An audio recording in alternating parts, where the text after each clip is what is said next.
આનું નામ છે ઇન્ડિયન સ્પેક્ટિકલ કોબરા, જેને આપણે નાગ તરીકે ઓળખવામાં આવે છે, ઘણી જગ્યાએ ફેણીઓ તરીકે ઓળખવામાં આવે છે.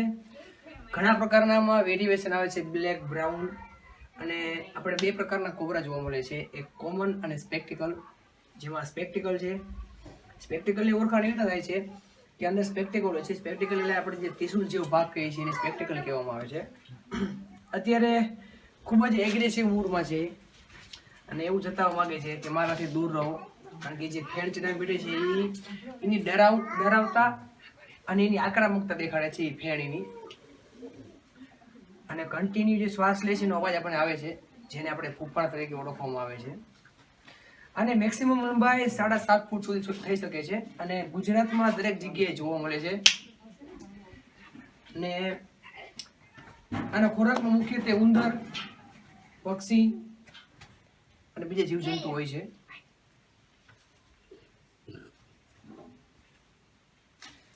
અને બીજી એક વાત જે બહુ જ, સાપ છે કોઈ સાંભળતો નથી. સાપ ખાલી જે મારા હાથ ઉપર જ મૂવમેન્ટ કરે છે, જે તમે જુએ છે એના પર જ મૂવમેન્ટ કરે છે. સાપ કોઈ સાંભળતો નથી. એટલે તમે એક અંધશ્રદ્ધા કહું આના વિશે કે બહુ પોપ્યુલર છે. અંધશ્રદ્ધા એવી છે કે જે મદારી જે બીન વગાડે છે, જેને આપણે પીપુડી કહીએ છીએ, એ વગાડે છે ત્યારે એ ડોલે છે. હકીકતમાં એવું હોતું નથી. એ જે મુરલી આમ કરે છે, જો અત્યારે મારી સામે આની ખોટ જોવે છે, શું તમે હવે આમ આની જોશે મારી સામે, એટલે આ જે ટોટલી મારા મુવમેન્ટ ઉપર ધ્યાન દે છે. એને અવાજ હારે કોઈ પણ લેવા દેવા નથી. તમે કોઈ બી વસ્તુ વગાડો પણ એને અવાજ હારે કોઈ પણ પ્રકારના લેવા દેવા નથી. એટલે એ જે ટોટલી મારા મુવમેન્ટ ઉપર જ ધ્યાન દે છે અને હું જે મુવમેન્ટ કરીશ એના ઉપર જ એની પ્રતિક્રિયા કરશે. એટલે એ વાત સાવ ખોટી છે કે બીન વગાડવાથી અને એની ધૂનથી કોઈ બી કોબરા હોય એના કાબુમાં થઈ જાય, એવું હોતું નથી. જ્યારે ફેન ચડાવીને બેસે છે ત્યારે આમને આમ જ બેસી રહે છે. એ ચાહે ખૂણામાં હોય કે બહાર હોય, એનો જ કોઈ એને ફેર પડતો નથી. ચાલો હવે આપણે રેસ્ક્યુ કરશું.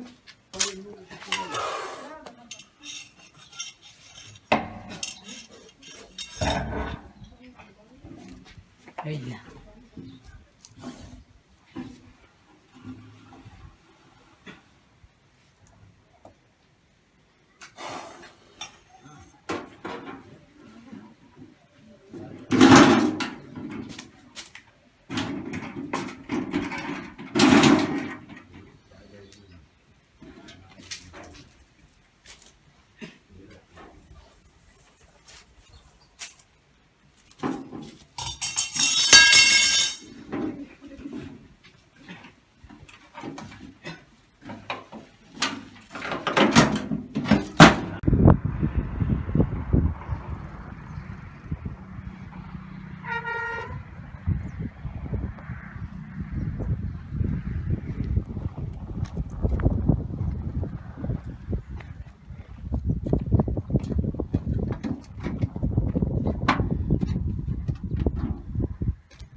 જે તેની કુદરતી જગ્યાએ અને નેચરલ જગ્યાએ પહોંચી ગયો છે, જ્યાં તેને પૂરતો ખોરાક મળી રહે અને એની હવામાન અને એનો આબોહવા કે જે ત્યાં પોતે સર્વાઈવ થઈ શકે એવી જગ્યાએ આપણે રિલીઝ કરી દીધો છે.